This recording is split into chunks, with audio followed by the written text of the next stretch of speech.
ये कहानी जबलपुर नाम के गांव में रहने वाली जानकी नाम की एक औरत की है। जानकी अपने 25 साल के बेटे अजय और पति दिनेश के साथ रहती थी। जानकी को सुंदर और फैशनेबल दिखने का बहुत शौक था। इस चक्कर में वो जो चाहे वो पहन लेती थी। फिर उसे किसी की कोई परवाह नहीं रहती थी, क्योंकि उसका बेटा अजय शादी लायक हो गया था, इसलिए उसकी शादी होने वाली थी। शादी तय होते ही शादी में पहनने के लिए जानकी ने अपने लिए बहुत सारी सुंदर सुंदर साड़ियाँ खरीदी थी और बहुत सारे मैचिंग ब्लाउज भी बनवाए थे। ये सब देखकर उसके पति दिनेश ने कहा, अरे भाग्यवान, इतना फिजूल खर्च क्यों कर रही हो? बेटे की शादी करनी है, थोड़ा बजट का ख्याल रखो। अभी तुम्हें अंदाजा भी नहीं है कितना खर्चा होने वाला है शादी में। अच्छा जी, इसका मतलब आपकी नजरों में ये सब फिजूल खर्ची है। क्या आप मुझे सुंदर नहीं देखना चाहते हैं? सुंदर दिखने के लिए खुद पर थोड़ा बहुत खर्च कर लेती हूँ तो क्या हो गया? बात सिर्फ सुंदर दिखने की नहीं है भाग्यवान। अच्छी सी साड़ी पहनकर और छोटी सी बिंदी लगाकर ही तुम बहुत खूबसूरत लगती हो। लेकिन जब ये जीन्स और सूट चढ़ा लेती हो ना, माँ कसम बहुत बुरी लगती हो। चुप रहिए, आपको फैशन के बारे में कुछ पता नहीं है। मैं कोई गांव की गवार बुढ़िया नहीं हूँ जो मैं साड़ी पहन कर रखूंगी। मैं तो ऐसे ही शॉर्ट ड्रेस और जीन्स सूट ही पहना करूंगी। आपको जो करना है कीजिए। और वैसे भी मेरे बेटे की शादी होने वाली है। बेटे की शादी में सबसे सुंदर मुझे ही लगना है। जानकी का गुस्सा देखकर दिनेश ने अपना सर पकड़कर कहा, ठीक है बाबा, तुम जीती और मैं हारा। तुम्हें जो ठीक लगता है तुम करो। अब मैं तुम्हें कुछ नहीं बोलूँगा। ऐसा कहकर दिनेश वहाँ से चला जाता है। धीरे धीरे शादी की डेट नजदीक आने लगती है। घर में खूब चहल पहल मची हुई थी। कुछ दिनों में शादी हो गई और घर की इकलौती बहू मेघा घर आ गई। घर आए सभी मेहमान मेघा की जमकर तारीफ कर रहे थे। अरे जानकी भाभी, तुम बहू नहीं हीरोइन लेकर आई हो। जरा बहू का फैशन सेंस तो देखो, कितना अच्छा है। थैंक यू बुआ जी। ये सब देखकर जानकी का दिल कचोट रहा था। वो मन ही मन मेघा से जल रही थी। वो खुद से ही बोली, मैंने भी तो इतनी सुंदर ड्रेस पहनी है, फिर ये लोग मेरे कपड़ों की तारीफ क्यों नहीं कर रहे? आखिर मैं इस मेघा की बच्ची से किस बात में कम हूँ? कोई बात नहीं, अभी रिसेप्शन पार्टी तो बची हुई है। रिसेप्शन पार्टी में अपने हुस्न का जलवा ऐसा बिखेरूंगी कि लोग मेरी उम्र 55 की जगह 21 बताएंगे। सारे मेहमान के जाने के बाद जानकी अकेले में अपनी बहू के पास गई और उससे बोली, अरे मेघा, कल रिसेप्शन में तुम क्या पहनने वाली हो? अपनी सासू माँ को नहीं दिखाओगी? मैं भी तो देखूं तुम्हारा फैशन सेंस सच में अच्छा है या नहीं। हाँ हाँ मम्मी जी, क्यों नहीं। रिसेप्शन पार्टी में पहनने के लिए मैंने एक बहुत सुंदर लहंगा बनवाया है और उसके साथ बहुत सारी मैचिंग ज्वेलरी भी है और साथ में सैंडल भी। और हाँ, मैं बहुत सारा मेकअप भी लेकर आई हूँ। अच्छा, दिखाओ तो जरा, मैं भी तो देखूं कैसा है तुम्हारा लहंगा और तुम्हारी ज्वेलरी। जानकी के कहने पर मेघा खुशी खुशी अपना लहंगा जानकी को दिखाती है और साथ में अपनी सारी ज्वेलरी और मेकअप भी दिखाती है। मेघा का इतना सुंदर लहंगा और ज्वेलरी देखकर जानकी अंदर ही अंदर जलने लगती है। चेहरे पर झूठी स्माइल लेकर वो मेघा से कहती है, Megha, if you don't mind, मैं तुम्हारे लहंगे की पिक्चर क्लिक कर सकती हूँ?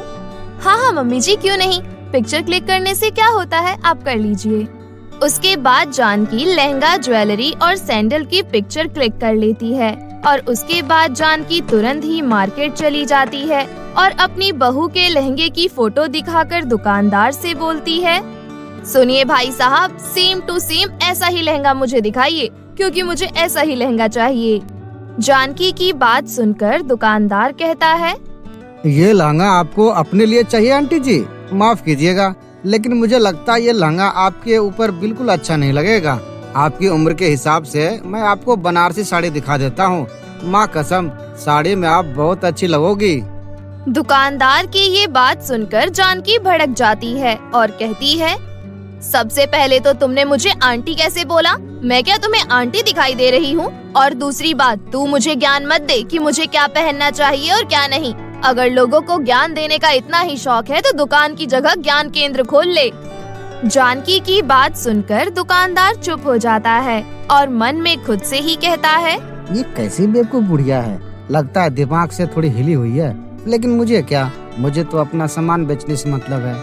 ऐसा सोचकर दुकानदार ने सेम टू सेम वैसा ही लहंगा निकालकर जानकी को दे दिया।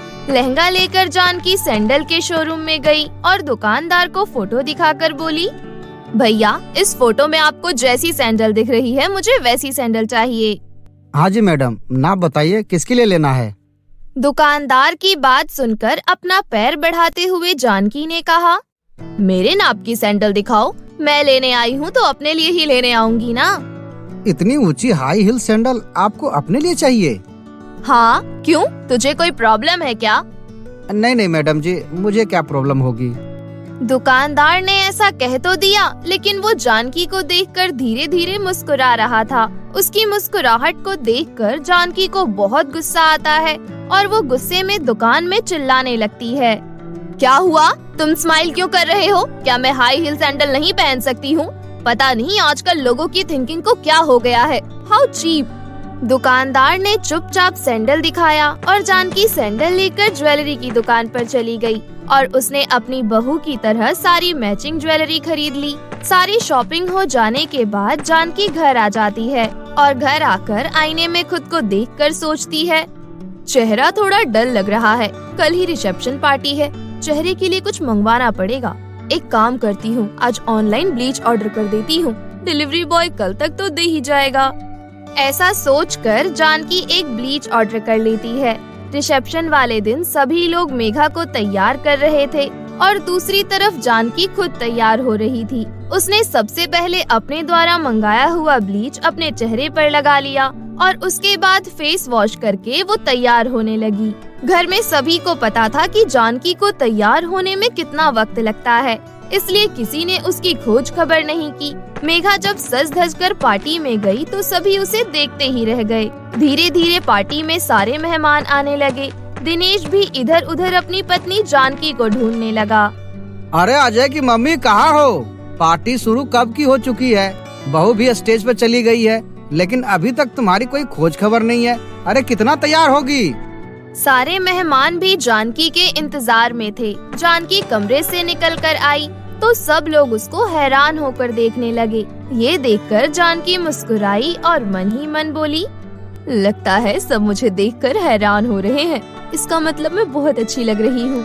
ऐसा सोचकर जानकी अपनी नंद से पूछती है, नंद जी बताओ मैं कैसी लग रही हूँ? सुंदर लग रही हूँ ना? मुझे पता है मेघा से ज्यादा अच्छी लग रही हूँ मैं।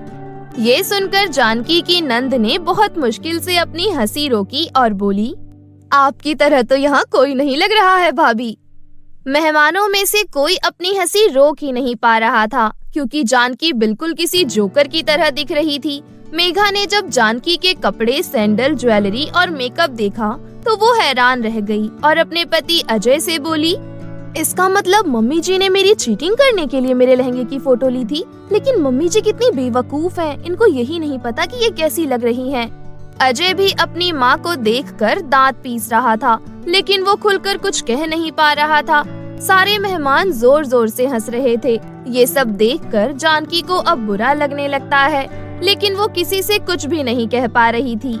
मेहमान खा पीकर नव विवाहित जोड़े को गिफ्ट देकर विदा हो गए, लेकिन एक नई मुसीबत खड़ी हो गई। जानकी का चेहरा बड़ी जोर का जलने लगा। उसकी जलन बढ़ती ही जा रही थी। मुंह धोने के लिए वो बाथरूम की तरफ भागने लगी, लेकिन जल्दीबाजी में हाई हील की सैंडल में उसका बैलेंस नहीं बना और वो गिर गई। कुछ लोगों ने उसे उठाया तो पता चला कि उसका हाथ सीधा नहीं हो रहा है। अभी हाथ में चोट लगे थोड़ी देर ही हुई थी कि उसके चेहरे पर बड़े बड़े लाल दाने निकल आए। वो जोर जोर से चिल्लाने लगी, हे भगवान, ये मेरे साथ क्या हो रहा है? कोई मेरी मदद करो, मेरा चेहरा जल रहा है और ऊपर से हाथ भी नहीं उठ रहा।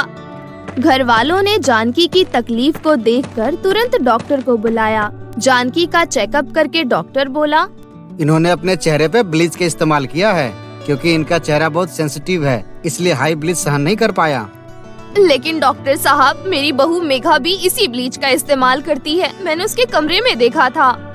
देखिए, सबकी स्किन अलग अलग तरीके की होती है और उसके लिए अलग अलग मेकअप प्रोडक्ट भी यूज होता है। जानकी की हालत देखकर उसे हॉस्पिटल ले जाया गया। वहाँ जब उसके हाथ का एक्सरे हुआ तो हाथों में फ्रैक्चर बताया गया। तब दिनेश ने कहा, तुम्हारे हाथों में फ्रैक्चर बहू की कॉपी करके पहनने वाले हाई हील की वजह से हुआ है। जानकी को भी ये सब महसूस हो रहा था। वो बहुत पछता रही थी। अब उसे समझ आ गया था कि अपनी उम्र के हिसाब से ही फैशन करना चाहिए।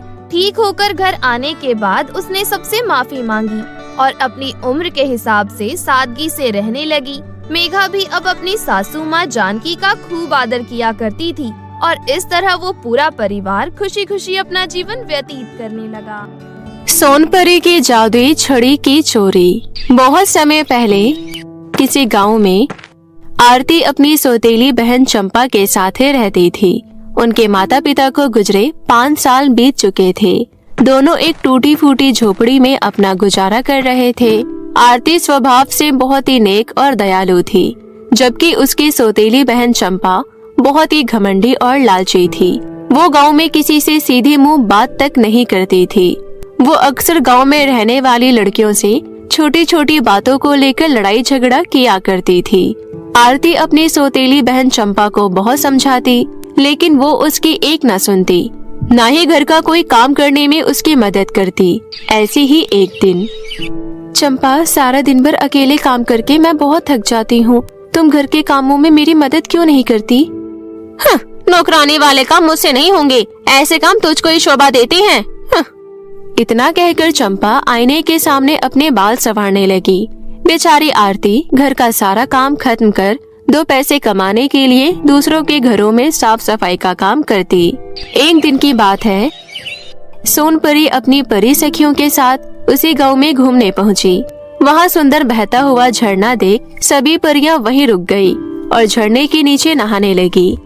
तभी इत्तेफाक से चंपा घूमते घूमते वहां जा पहुंची और मन ही मन बोली, घर में बैठे बैठे बोर हो रही थी, आज क्यों न झरने के नीचे नहाने का आनंद लूं, मूड फ्रेश हो जाएगा। उस आरती की बच्ची ने सुबह सुबह मेरा सारा मूड खराब कर दिया।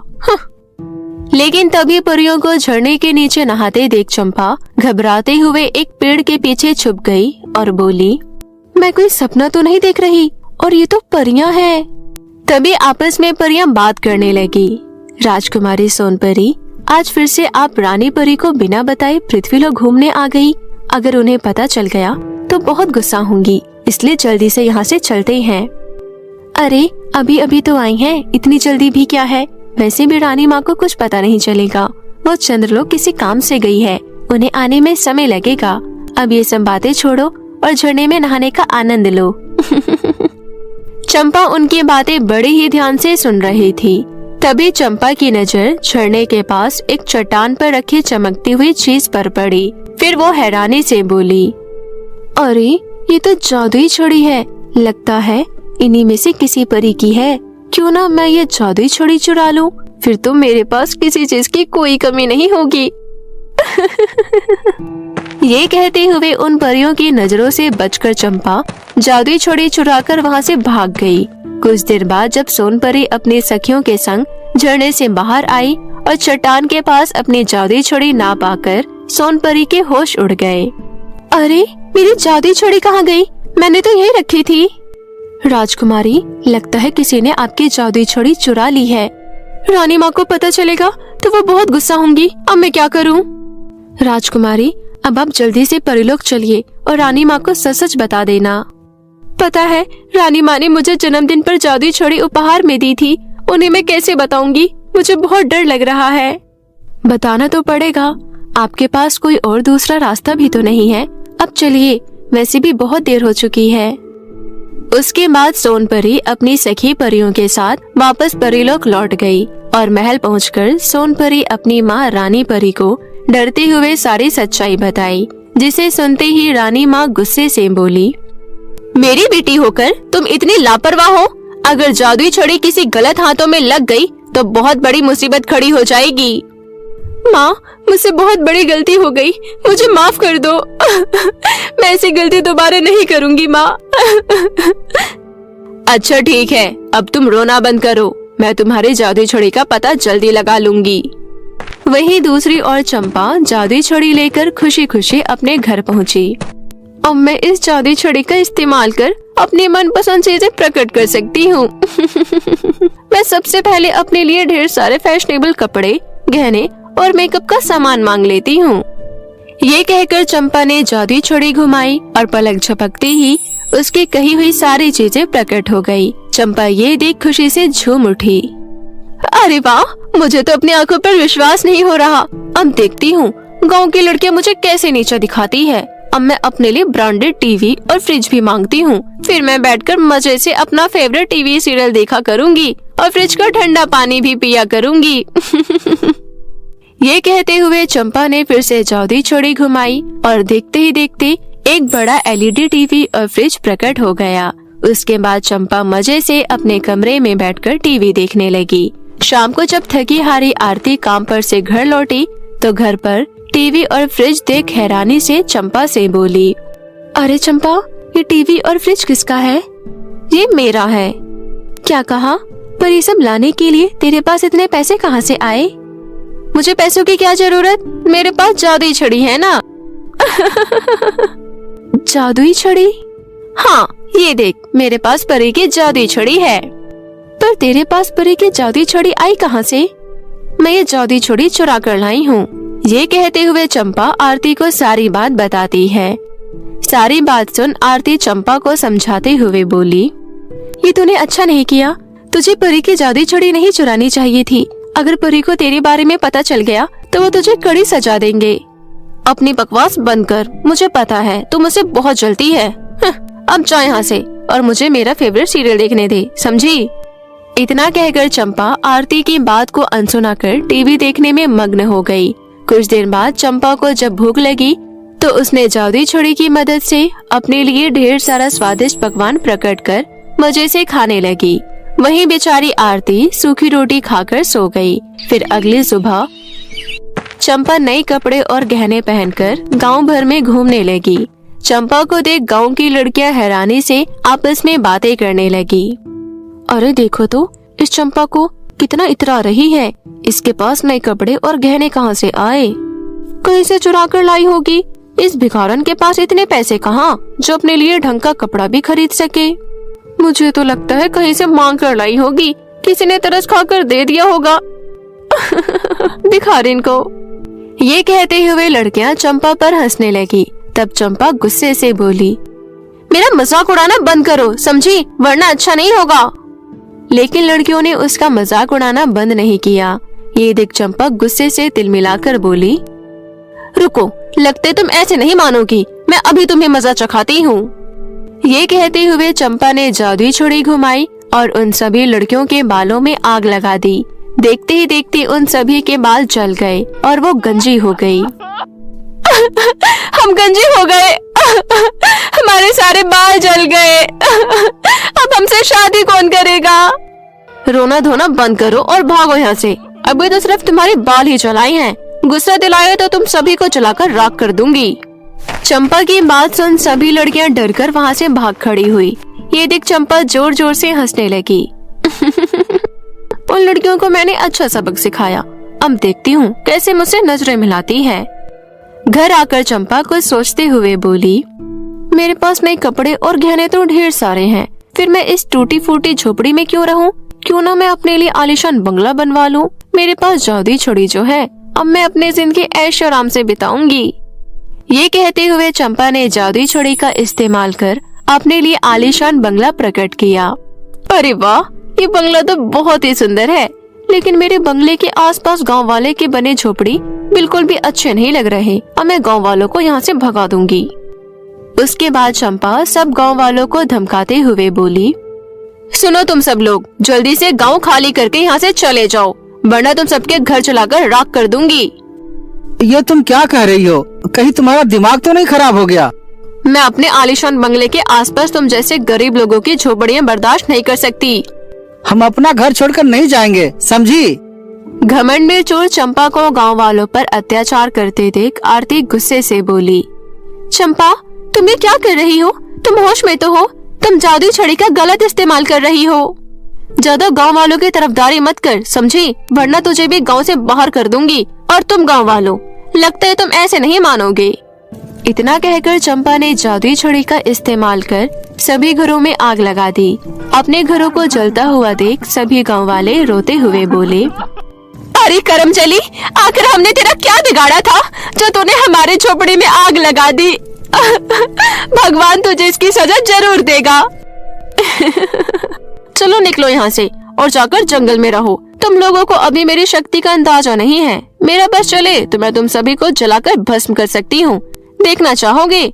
मेरे पास जादुई छड़ी है जिससे मैं जो चाहूँ वो कर सकती हूँ। चंपा के हाथों में जादुई छड़ी देख बेचारे सभी गांव वाले डर कर वहाँ से जाने लगे। तभी चंपा आरती से बोली, तू यहाँ खड़ी खड़ी मेरा मुंह क्या देख रही है? तुझे क्या अलग से कहना पड़ेगा? तू भी यहाँ से दफा हो जा, जंगल में जाकर अपने रहने की जगह ढूंढ ले। हाँ। आरती दुखी होकर वहाँ से चली गई और एक पेड़ के नीचे बैठकर रोने लगी। तभी आसमान से सोनपरी अपनी रानी माँ के साथ उस गांव में आ पहुँची। झोपड़ियों में लगी आग को देखकर उन्हें बड़ी हैरानी हुई।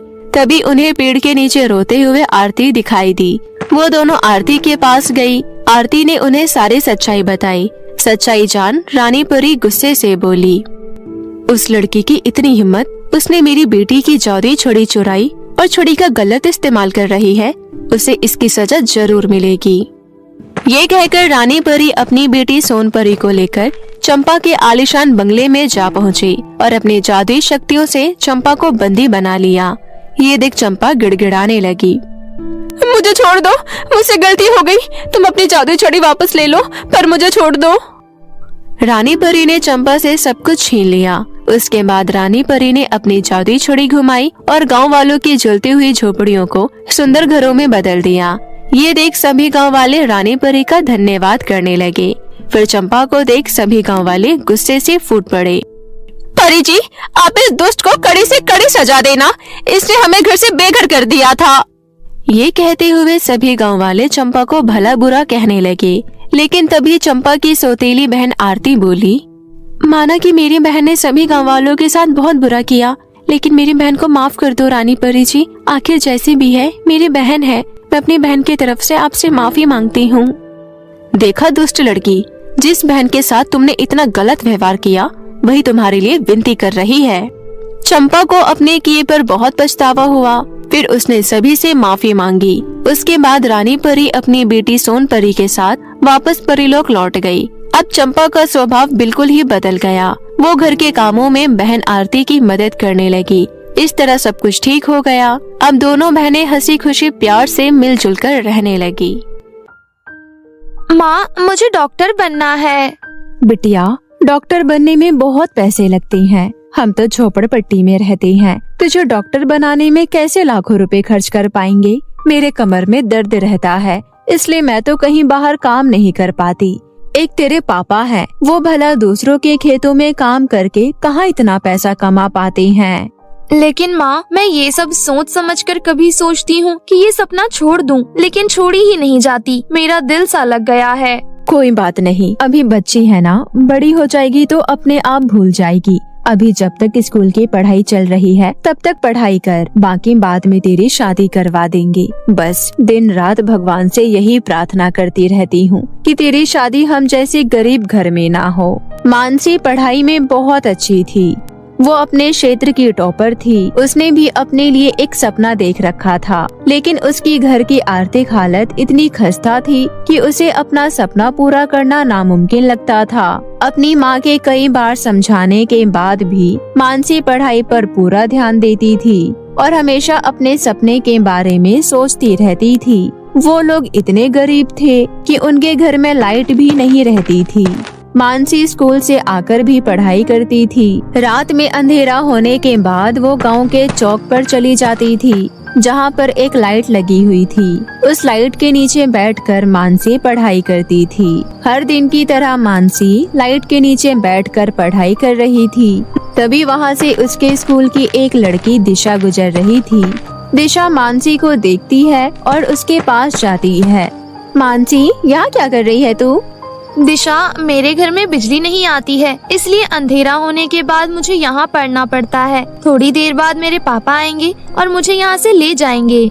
तुम लोग अपने घर में बिजली का कनेक्शन क्यों नहीं लगवा लेते हो? दिशा, बिजली का कनेक्शन लगवाने के लिए बहुत पैसे लगते हैं। इतना पैसा नहीं है हमारे पास, और फिर कनेक्शन लगने के बाद हर महीने बिजली का बिल भी आएगा। हम लोग इतना पैसा कहाँ से दे पाएंगे? और बता, तेरी पढ़ाई कैसी चल रही है? मेरी पढ़ाई तो अच्छे से चल रही है। मैंने नई कोचिंग सेंटर में एडमिशन लिया है। अच्छा, कितनी फीस है वहाँ पर? अगर 300 तक हुआ तो मैं भी अपना एडमिशन करवा लूंगी। 300 रुपए? पागल है क्या? कोचिंग वाले एक साथ साल भर के पैसे लेते हैं, वो भी 3 लाख रुपए। अरे अरे नहीं, इतने पैसे तो मैंने एक साथ कभी देखे तक नहीं है। वैसे दिशा, तेरे पास स्कूल में मैंने एक साइंस की किताब देखी थी, वो मेरे पास नहीं है। क्या तू अपनी किताब मुझे कुछ दिनों के लिए देगी? मैं तेरे घर आ जाऊंगी लेने। अरे नहीं, वो किताब बहुत महंगी है। अगर मेरे मम्मी पापा को पता चला कि इतनी महंगी किताब मैंने खुद ना पढ़कर तुझे दे दिया तो मुझे बहुत डांट पड़ेगी। मैं तुझे कल स्कूल में दे दूंगी। अगले दिन दिशा मानसी को साइंस की किताब दे देती है, लेकिन वो 2 दिन बाद ही अपनी किताब वापस लेने आ जाती है। मानसी, मुझे मेरी किताब दे दे। लेकिन तूने तो कहा था कि 1 हफ्ते में अपने पास रख सकती हूँ और तू 2 दिन में ही आ गई। हाँ, क्योंकि मेरी मम्मी इस किताब के बारे में पूछ रही थी, मैं उन्हें क्या जवाब देती, इसलिए तू मेरी किताब मुझे वापस कर दे। मानसी दिशा की किताब उसे वापस कर देती है। मानसी के पास अच्छे से पढ़ाई करने के लिए कोई किताब भी नहीं थी। तभी वहाँ पर मानसी की माँ रेखा आती है। क्या हुआ? कुछ नहीं माँ, बस मैंने दिशा से किताब ली थी तो वही लेने आई थी। मेरे पास किताब नहीं है ना, इसलिए मैं सबसे मांग मांग कर पढ़ाई करती हूँ। ये सुनकर रेखा उदास हो जाती है, लेकिन वो अच्छे से जानती थी कि वो कुछ नहीं कर सकती है। कुछ साल बीत जाते हैं। मानसी की स्कूल की पढ़ाई पूरी हो जाती है। उसने अपने स्कूल में टॉप किया था, इसलिए उसका एक अच्छे कॉलेज में एडमिशन हो जाता है। मानसी का कॉलेज उसके घर से बहुत दूर था। घर से कॉलेज के बीच में एक जंगल पड़ता था। मानसी के पास पैसे नहीं होते थे कि वो किसी साधन से कॉलेज तक जाए, इसलिए वो जंगल के रास्ते पैदल पैदल कॉलेज जाती थी। हर दिन की तरह मानसी जंगल के रास्ते कॉलेज जा रही थी। तभी कूड़े के ढेर के बीच मानसी को एक किताब नजर आती है। मैं हूँ जिसे पढ़ने के लिए किताब नहीं मिलती है, और ना जाने कौन अपनी इतनी अच्छी किताब कूड़े के ढेर में छोड़कर चला गया। मानसी कूड़े के ढेर के बीच में जाती है और किताब उठाती है। वो किताब खोलकर देखती है और हैरान रह जाती है। अरे, ये तो नीट की किताब है। इसे पढ़कर अगर मेरा नीट का एंट्रेंस एग्जाम क्लियर हो गया तो मैं डॉक्टर बन जाऊंगी। ये किताब खरीदने के मेरे पास पैसे नहीं थे और मुझे ये किताब कूड़े के ढेर में मिल गई। मानसी बहुत खुश थी। वो किताब अपने बैग में रख लेती है और कॉलेज चली जाती है। क्लास में उसकी टीचर आती है। आज मैं तुम सबका मैथ्स और केमिस्ट्री का टेस्ट लूंगी। 2 सवाल दूंगी, 45 मिनट मैथ्स के लिए और 45 मिनट केमिस्ट्री के लिए। टीचर ब्लैक बोर्ड पर सवाल लिखती है। सवाल देखकर मानसी सोचती है, अरे, ये तो मुझे अच्छे से आता ही नहीं है, क्योंकि अभी तक मैंने किताबें नहीं खरीदी थी। अब ये मैं कैसे सॉल्व करूँगी? तभी उसके बैग में से एक आवाज आती है। मानसी, ये बहुत इजी है। मैथ वाले सवाल में ट्रायंगल का फॉर्मूला लगाना सॉल्व हो जाएगा और केमिस्ट्री के सवाल में H2O और O2 वाला फॉर्मूला लगाना, वो भी सॉल्व हो जाएगा। मानसी सोचने लगती है कि ये आवाज कहाँ से आई है। तभी वो अपने पीछे देखती है। उसके पीछे एक लड़की बैठी हुई थी, लेकिन मानसी को लग रहा था कि उस लड़की से तो उसकी बात भी नहीं होती है, फिर वो उसकी हेल्प कैसे कर सकती है। फिर मानसी सवाल सॉल्व करने लगती है और थोड़ी देर बाद टीचर को दे देती है। तुमने तो सारे सवाल सही किए हैं, वो भी सबसे पहले। Very good. थोड़ी देर बाद टीचर सबका टेस्ट पेपर लेकर चली जाती है। मानसी अपने पीछे बैठी हुई लड़की के पास जाती है। नेहा, तुमने पीछे से मेरी मदद की थी क्या? नहीं तो, मुझे खुद कुछ नहीं आता था, तुम्हें क्या बता पाती मैं। ओ, मुझे किसी लड़की की आवाज आई थी और मेरे पीछे तो तुम ही बैठी थी, इसलिए मुझे लगा कि तुमने ही बताया होगा। मानसी बार बार वही बातें सोच रही थी। कुछ घंटों बाद वो घर वापस आ जाती है। तभी उसे फिर से वही आवाज आती है। मानसी, मुझे बहुत गर्मी लग रही है, बाहर निकालो। ओफो, कितनी गर्मी है यहाँ। ये तो वही आवाज है जिसने कॉलेज में मेरी मदद की थी। शायद ये आवाज मेरे बैग से आ रही है। मानसी अपना बैग खोलती है और जंगल में मिली हुई किताब बाहर निकालती है। इसमें तो सिर्फ किताब है, फिर ये आवाज? वो आवाज मेरी ही थी। सच में? तुम बोल रही थी क्या? और क्या। और हाँ, एक बात ध्यान से सुन लो, अब दोबारा मुझे इस बैग में मत रखना। मेरा दम घुट रहा था बैग के अंदर। वैसे अगर तुम चाहो तो मैं तुम्हारी दोस्त बन सकती हूँ।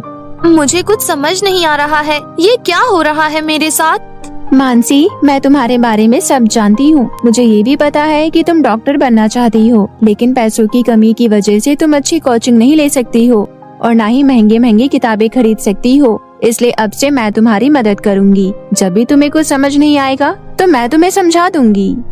अच्छा, लेकिन तुम मेरे लिए ये सब क्यों करना चाहती हो? मुझे तुम्हारे बारे में सब जानना है।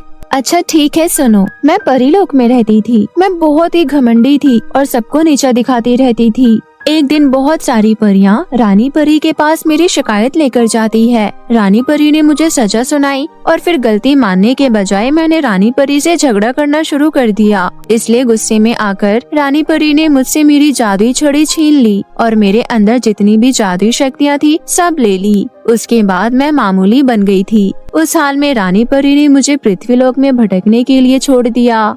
कई दिनों तक मैं पृथ्वीलोक पर इधर उधर भूखे प्यासे घूमती रही। तभी एक दिन मैं सड़क पार कर रही थी और एक बड़े से ट्रक ने मुझे टक्कर मार दिया और मेरी मौत हो गई। मेरी अकाल मृत्यु थी और मेरी बहुत सारी इच्छा थी जो पूरी नहीं हुई थी।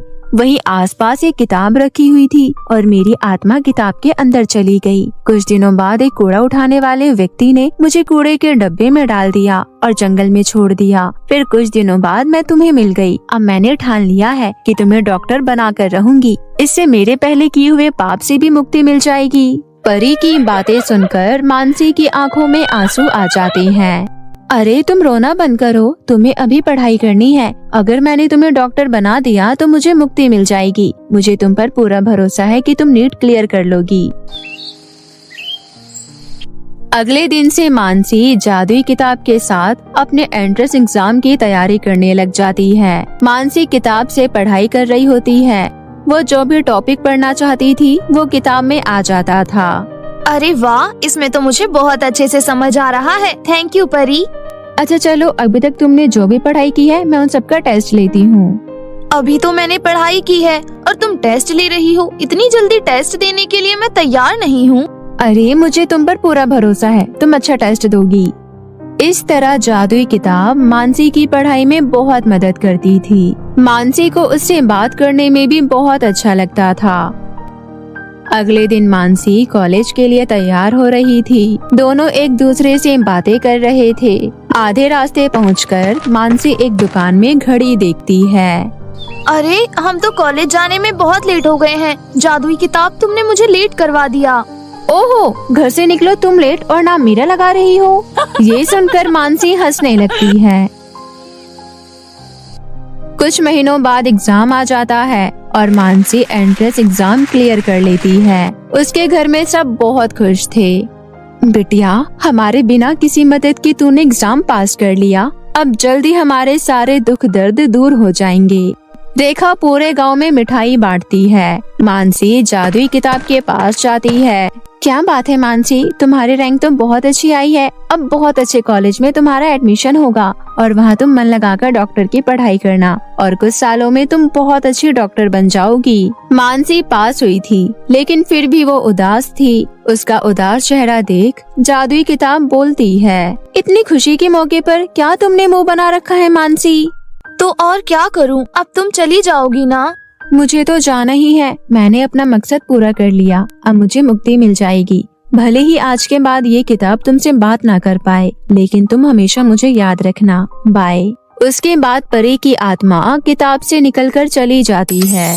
मानसी किताब उठाती है और रोने लग जाती है। कुछ सालों बाद डॉक्टर की पढ़ाई पूरी करके मानसी बहुत बड़ी डॉक्टर बन जाती है। उसके डॉक्टर बनने के बाद उसके घर में किसी चीज की कमी नहीं थी। मानसी के गांव में जितने भी गरीब बच्चे थे सबकी पढ़ाई का खर्चा उठाती थी। एक दिन मानसी अपने कमरे में बैठी हुई थी। आज मैं अपने जीवन में बहुत आगे बढ़ चुकी हूँ, पर ये सब जादुई किताब की मदद से हुआ है। अगर जादुई किताब ना होती तो शायद मैं अभी गरीबी की मार झेल रही होती। अब मैं हमेशा गरीब बच्चों की पढ़ाई का खर्चा उठाऊंगी, क्योंकि मैं उस दर्द से गुजर चुकी हूँ कि बिना किताब और कॉपी के पढ़ाई करना कितना मुश्किल होता है। जादुई किताब को याद करते हुए मानसी की आंखें भर जाती है। अमीर बनने के बाद भी मानसी एक बहुत अच्छी इंसान रहती है। उसकी अच्छाई की वजह से गांव में सभी उसकी बहुत इज्जत करते थे। इस तरह मानसी हंसी खुशी जीवन व्यतीत कर रही थी। दुष्ट सौतेली बहन। ये कहानी रामपुर में रहने वाले एक परिवार की है। परिवार में केवल पति पत्नी थे। पति विनोद और पत्नी सुरेखा। सुरेखा गर्भवती थी। उसका 9वां महीना चल रहा था। एकदम से सुरेखा के पेट में दर्द होने लगा। विनोद फौरन अपनी पत्नी को लेकर हॉस्पिटल गया। थोड़ी देर बाद नर्स एक छोटी सी बच्ची को हाथ में लेकर बाहर आई और बोली, मुबारक हो विनोद जी, आपको बेटी हुई है। विनोद बहुत खुश होता है और नम आँखों से अपनी बेटी को अपने गोद में लेता है। मेरी बच्ची कितनी प्यारी है, बिल्कुल सुरेखा पर गई है। मेरी बच्ची, तुझे देखकर तेरा बाप बहुत खुश है। नर्स, मेरी पत्नी सुरेखा कैसी है? देखिए, आपकी पत्नी की हालत बिल्कुल ठीक नहीं है। उन्होंने आपको अंदर बुलाया है। विनोद अंदर जाता है जहाँ पर सुरेखा बहुत दर्द में थी। वो अपनी अंतिम सांसें ले रही थी। वो अपने पति से कहती है, सुनो जी, मेरा जाने का वक्त आ गया है। ऊपर वाले ने मुझे माँ बनने का सुख तो दिया, लेकिन इतनी उम्र नहीं दी कि ये माँ अपनी मासूम बच्ची को दूध तक पिला सके और अपनी ममता उस पर लुटा सके। वादा करो, आप मेरी बच्ची का बहुत ख्याल रखोगे, उसे खूब पढ़ाओगे लिखाओगे। हाँ सुरेखा, मैं वादा करता हूँ, मैं तुम्हारी अंतिम इच्छा जरूर पूरी करूँगा। मेरी एक और अंतिम इच्छा है। मैं चाहती हूँ मेरी बेटी का नाम श्रद्धांजलि हो। दुनिया से जाते हुए सुरेखा के यही आखिरी लफ्ज थे।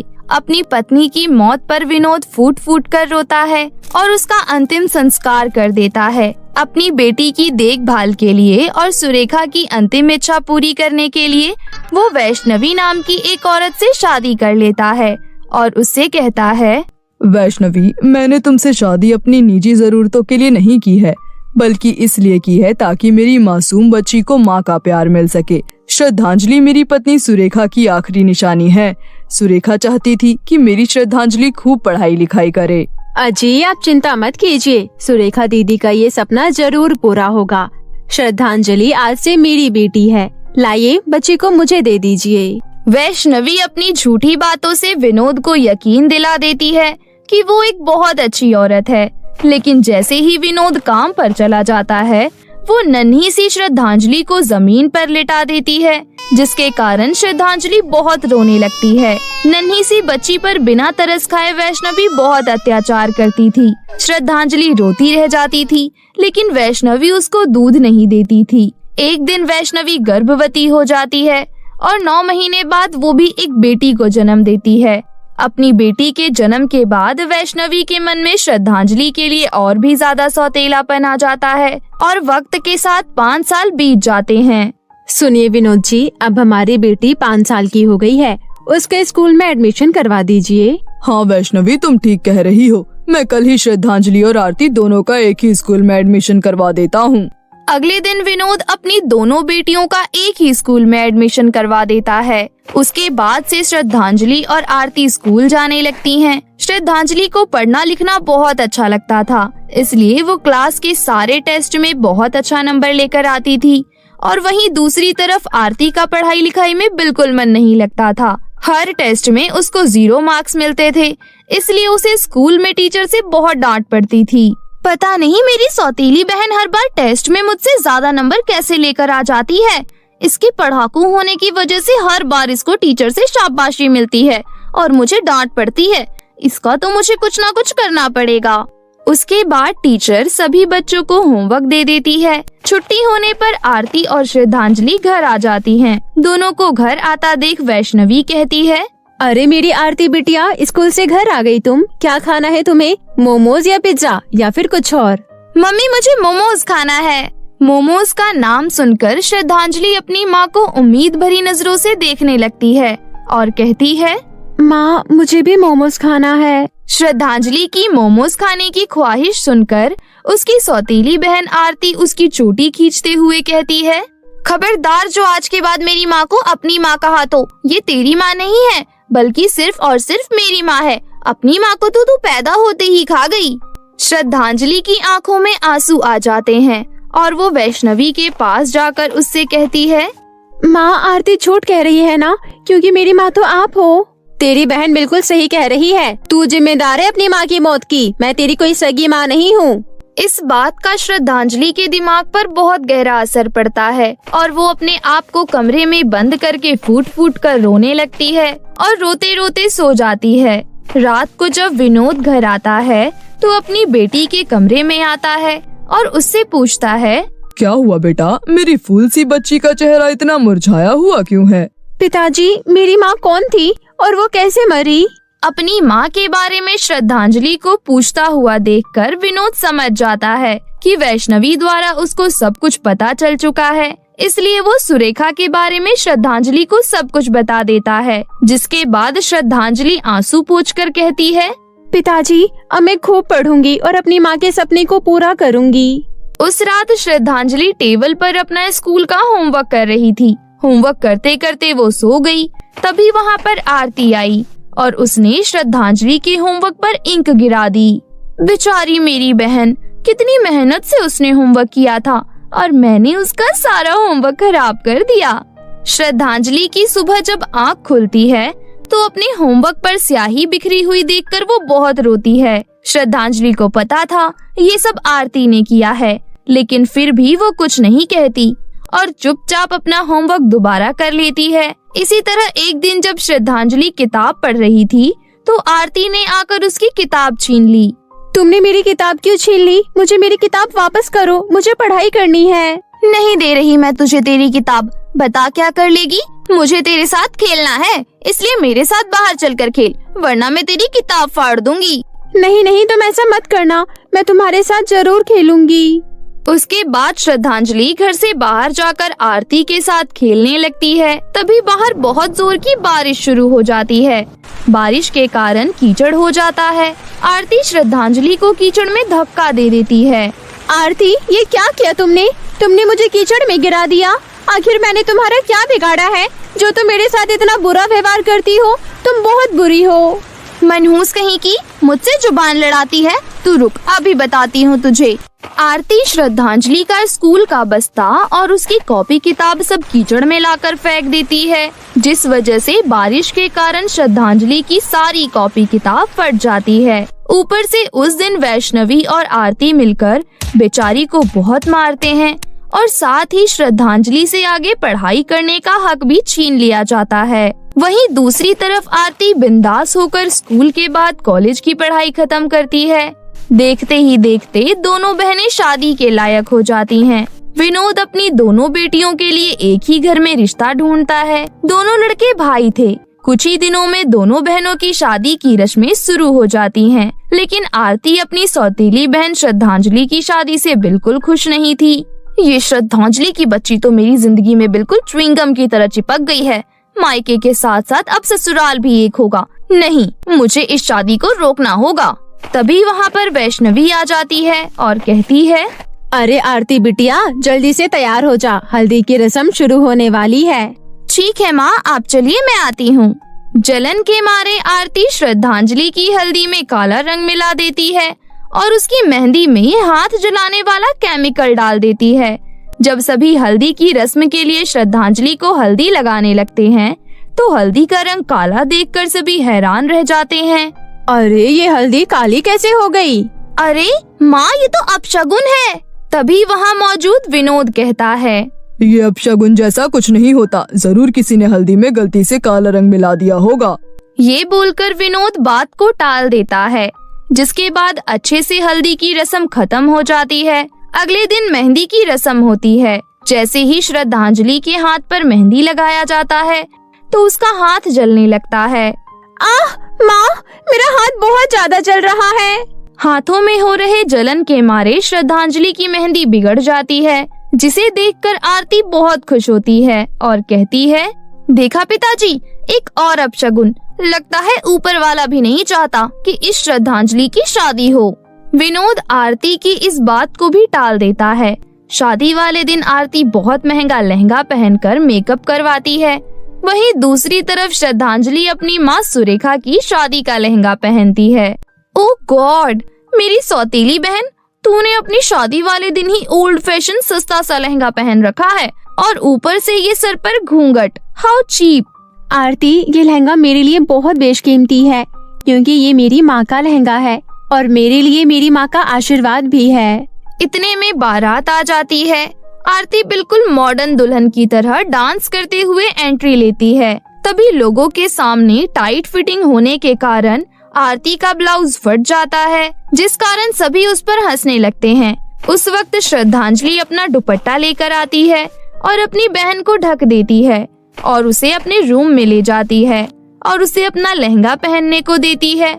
ये सब देखकर आरती के मन में श्रद्धांजलि के लिए प्यार जाग जाता है। मुझे माफ कर दे मेरी बहन, मैं तेरे साथ कितना बुरा व्यवहार करती हूँ, उसके बावजूद तेरे मन में मेरे लिए बिल्कुल नफरत नहीं है। I love you so much. मैं बहुत खुशनसीब हूँ जो मुझे तेरी जैसी बहन मिली। वो दोनों बहनें एक दूसरे के गले लग जाती हैं। आरती श्रद्धांजलि का लहंगा पहन लेती है और श्रद्धांजलि एक साधारण सी साड़ी पहन लेती है। ये सारी चीजें कमरे के बाहर खड़े होकर दोनों के होने वाले पति भी देख रहे थे। उनके मन में आरती और श्रद्धांजलि के लिए बहुत इज्जत बढ़ जाती है। उसके बाद दोनों बहनों की धूमधाम से शादी होती है और दोनों अपने ससुराल में खुशी खुशी अपना जीवन व्यतीत करने लगते हैं। गरीब की 4 बेटियां। मीनू दिखने में बहुत काली थी और उसके माता पिता बहुत गरीब भी थे, जिसकी वजह से उसकी कहीं शादी नहीं हो रही थी। मीनू की कहीं शादी ना होने की वजह से उसके माता पिता बहुत चिंता में रहते थे। मीनू का गांव बहुत पुराने ख्यालात का था। सारे गांव वाले राघव नाम के एक लड़के को पकड़ते हैं जो मीनू से 5 साल का छोटा था और उसी से मीनू की शादी करवा देते हैं। शादी करके मीनू राघव के साथ रहने लगती है। गांव वालों के डर से राघव को मीनू को अपने पास रखना पड़ता है। मीनू घर की जिम्मेदारी बहुत अच्छे से देखती थी। शादी के 10 साल बीत जाते हैं। मीनू की 4 बेटियां थी। तभी एक दिन राघव के ऑफिस में पूर्णिमा नाम की एक औरत आती है। पूर्णिमा बहुत खूबसूरत थी। उसे देखकर राघव अपने मन में सोचता है, ये औरत कितनी खूबसूरत है और एक मेरी बीवी, उसे तो अपने साथ कहीं बाहर ले जाने का भी मन नहीं करता है। सोचा था एक बेटा हो जाएगा तो ठीक रहेगा, लेकिन बेटियां हो गई वो भी 4। इससे शादी करके तो मैंने अपनी जिंदगी नर्क बना दी है। काश मेरी शादी ऐसी ही किसी लड़की से होती। राघव को पूर्णिमा पहली नजर में ही भा जाती है। कुछ दिनों बाद राघव पूर्णिमा के पास जाता है। हेलो, आपने हमारा ऑफिस ज्वाइन किया है, लेकिन अभी तक हम दोनों ने कोई बात नहीं की है। हाँ, बहुत काम रहता है ना। और अपने बारे में कुछ बताओ, घर में कौन कौन है? कोई नहीं, मैं अकेले रहती हूँ। अच्छा, आपकी अभी तक शादी नहीं हुई है क्या? हुई थी, लेकिन मैंने तलाक ले लिया। उसकी उम्र मेरे से काफी बड़ी थी। वो तो घर वालों के कहने पर मैंने शादी कर ली, लेकिन उसके साथ रहकर मुझे बिल्कुल अच्छा नहीं लगता था, तो आखिर में मैंने तलाक ले लिया। अब मैं खुद काम करके गुजारा करती हूँ और अपनी खुशी से रहती हूँ। राघव और पूर्णिमा आपस में काफी देर तक बातें करते हैं। घर आकर राघव सोचता है, अरे वाह, पूर्णिमा ने अपने पति से तलाक ले लिया है। ये अच्छा मौका है, मुझे बात बढ़ानी चाहिए। अगर उसने शादी के लिए हाँ कर दिया तो मीनू और उसके 4 बेटियों को धक्के मारकर घर से बाहर निकाल दूंगा। वैसे भी ये मेरे पसंद की शादी नहीं है, जो मुझे अफसोस होगा। कुछ दिनों बाद राघव पूर्णिमा को शादी के लिए प्रपोज कर देता है। पूर्णिमा शादी के लिए हाँ कर देती है। दोनों शादी करके घर आते हैं। दोनों को देखकर मीनू बहुत हैरान हो जाती है। ये क्या किया आपने? मैंने जो किया है बिल्कुल ठीक किया है। ये मेरी जिंदगी है और मैं इसे अपनी मर्जी से जीना चाहता हूँ। अगर तुम्हारे गांव वालों ने जबरदस्ती मेरी तुमसे शादी नहीं करवाई होती तो मैं तुम जैसी लड़की की तरफ देखता भी नहीं। मेरे बारे में नहीं सोचा? कोई बात नहीं, कम से कम अपनी बेटियों के बारे में तो सोच लेते। नहीं, मुझे इन 4 से भी कोई मतलब नहीं है। अब मैंने अपनी जिंदगी की नई शुरुआत कर ली है। तुम अपनी 4 बेटियों को लेकर मेरे घर से बाहर निकल जाओ। मैं कहाँ रहूंगी? मेरे माता पिता का देहांत हो गया है। अब मैं वहाँ भी नहीं जा सकती हूँ। ये सब मुझे नहीं पता। तुम्हारी वजह से मैं अपनी नई जिंदगी खराब नहीं करना चाहता हूँ। मीनू अपनी 4 बेटियों को लेकर घर से बाहर निकल जाती है। वो रोते हुए अपने मन में सोचती है, रात में मैं अपनी बेटियों को लेकर कहाँ जाऊँ? लेकिन यहाँ खड़े होकर कुछ नहीं होने वाला, कहीं तो जाना पड़ेगा। मीनू अपनी चारों बेटियों का हाथ पकड़कर आगे बढ़ती है। माँ, अंधेरे में डर लग रहा है और कुछ दिखाई भी नहीं दे रहा है। डरो नहीं, मैं हूँ ना तुम सबके साथ। मम्मी, मुझे प्यास लग रही है। तुम चारों एक दूसरे का हाथ पकड़ के यहीं रहना, मैं नल से पानी लेकर आ रही हूँ। मीनू पानी लेने के लिए आगे बढ़ती है। तभी नशे में एक आदमी आता है और उसका हाथ पकड़ लेता है।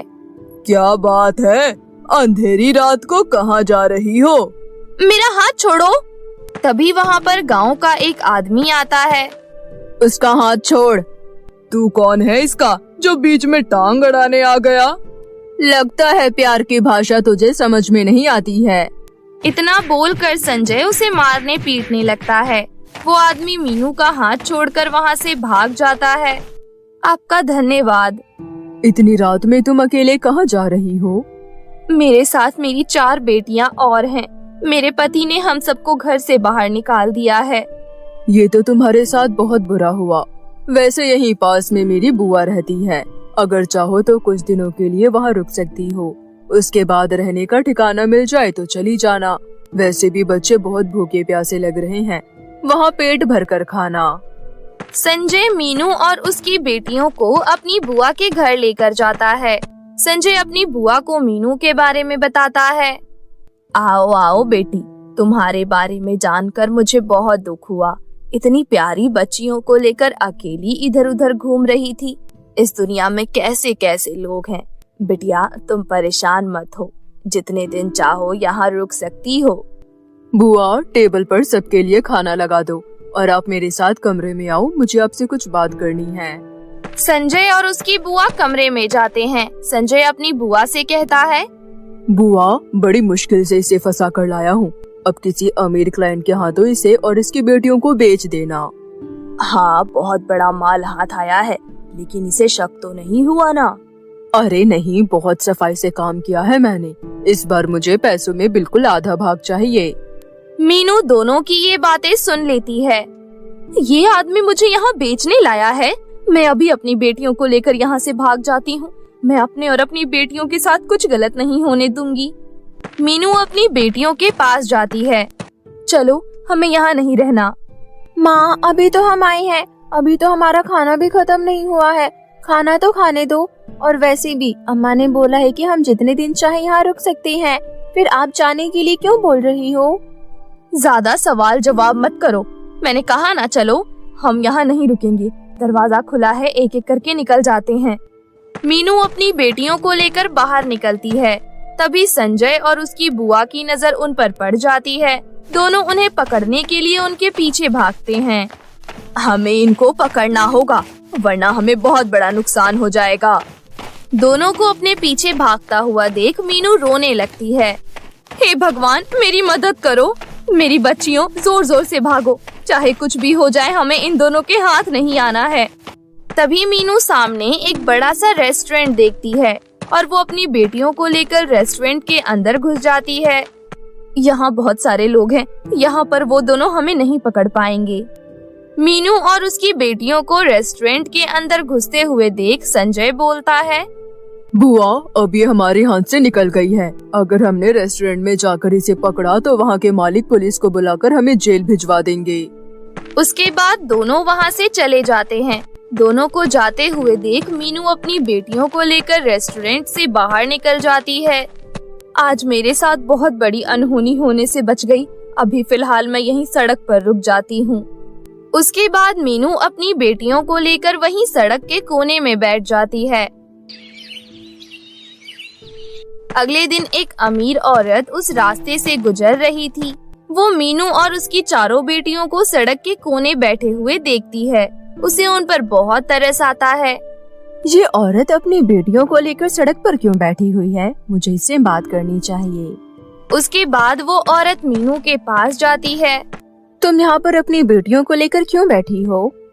मेरे पति ने दूसरी शादी कर ली है और मुझे बेटियों के साथ घर से बाहर निकाल दिया है। मुझे समझ नहीं आ रहा कि मैं कहाँ रहूं और कैसे अपना गुजारा करूं। वो औरत अपने मन में सोचती है, इसके साथ तो बहुत बुरा हुआ है, मैं इसकी मदद जरूर करूंगी। उसके बाद वो औरत मीनू से कहती है, मेरा खुद का एक बड़ा सा रेस्टोरेंट है। मैं तुम्हें अपने रेस्टोरेंट में काम देती हूँ और जब तक तुम्हें किराए का घर ना मिल जाए तब तक तुम मेरे साथ मेरे घर में रहना। आपका बहुत बहुत धन्यवाद। उसके बाद वो औरत मीनू और उसकी बेटियों को अपने साथ अपने घर लेकर जाती है। वो औरत अमीर होने के साथ साथ बहुत नेक दिल भी थी। अगले दिन से मीनू उसके रेस्टोरेंट में काम करने लगती है।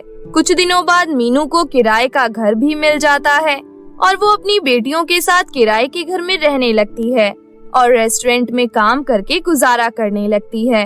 वहीं दूसरी तरफ पूर्णिमा ने राघव को छोड़ दिया था। एक दिन मीनू रेस्टोरेंट से घर लौट रही होती है, तभी वो पूर्णिमा को देखती है। पूर्णिमा भी मीनू को देखती है और उसके पास आती है। तुम राघव की बीवी हो ना, जिसे मेरे आने के बाद उसने छोड़ दिया था? हाँ, लेकिन मुझे अब इस बात का कोई अफसोस नहीं है। अच्छा हुआ उसने मुझे छोड़ दिया। वैसे भी वो कभी मेरे से सही से बात तक नहीं करता था। अब मैं अपनी बेटियों के साथ अच्छे से जीवन गुजार रही हूँ। मैं इतना कमा लेती हूँ कि मेरी बेटियाँ अच्छे अच्छे स्कूल में पढ़ती हैं। बहुत अच्छी बात है ये तो। वैसे मैंने भी उस आदमी को छोड़ दिया है। अच्छा, लेकिन क्यों? बहुत अजीब था वो, हर बात पर रोक टोक करता था। मैं आजादी से रहना पसंद करती हूँ, इसलिए मैंने उसे छोड़ दिया। जब मैंने उसे तलाक दिया तो तुम्हें याद कर रहा था, लेकिन मैंने उसे बोल दिया कि उसके जैसा घटिया आदमी कभी किसी अच्छी औरत के साथ टिक ही नहीं सकता है। अच्छा, अब मैं चलती हूँ। मीनू को राघव के लिए बुरा लगता है, लेकिन उसे वो सारी बातें याद थी जो राघव ने उसके साथ किया था, इसलिए वो राघव के पास दोबारा नहीं जाती। मीनू अपनी चारों बेटियों के साथ हंसी खुशी जीवन व्यतीत कर रही थी।